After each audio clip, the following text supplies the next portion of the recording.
আসসালামু আলাইকুম, এলিজা কিচেনে সবাইকে স্বাগত। আজকে চলে এসেছি আপনাদের সামনে একটা খাসির মাংস রান্না করে দেখাবো, ঘরোয়া মশলা দিয়ে এবং বাড়িতে থাকা উপকরণ দিয়ে। আপনারা শুরু থেকে শেষ অবধি দেখুন, আশা করি আপনাদের ভালো লাগবে।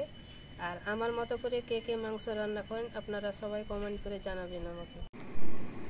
আজকে খাসির মাংস রান্না করার জন্য প্রথমে কড়াই বসিয়ে তেলটা ভালো করে গরম করে তাতে পেঁয়াজ দিয়ে দিয়েছি।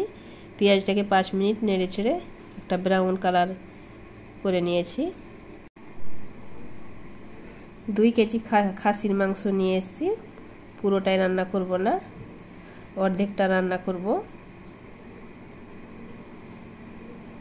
এই যে দেখুন কতটা চর্বি হয়ে আছে। এই যে হাড়ের উপরে যেই মাংসটা না, দারুণ লাগে খেতে, খুবই সুন্দর লাগে। আর চর্বি হয়েছে দেখুন কত, একবার থকথকে চর্বি।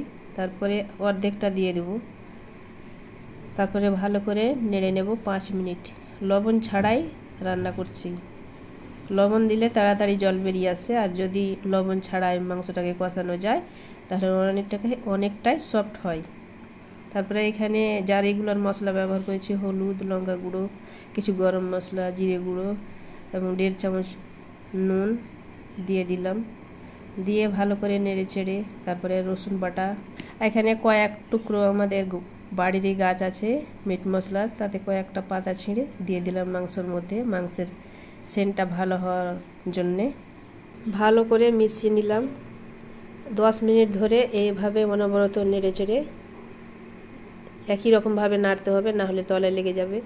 ইউটিউবে রান্না দেখেছি আমি, অনেক সময় টমেটো দেয়, তারপরে টক দই ব্যবহার করে, যাই হোক বিভিন্ন রকম মশলা ব্যবহার করে।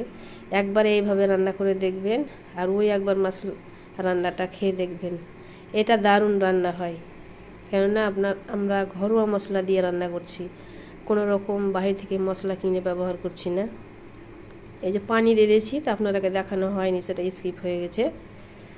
আর মাংসের কালারটা দেখুন কত সুন্দর, দেখে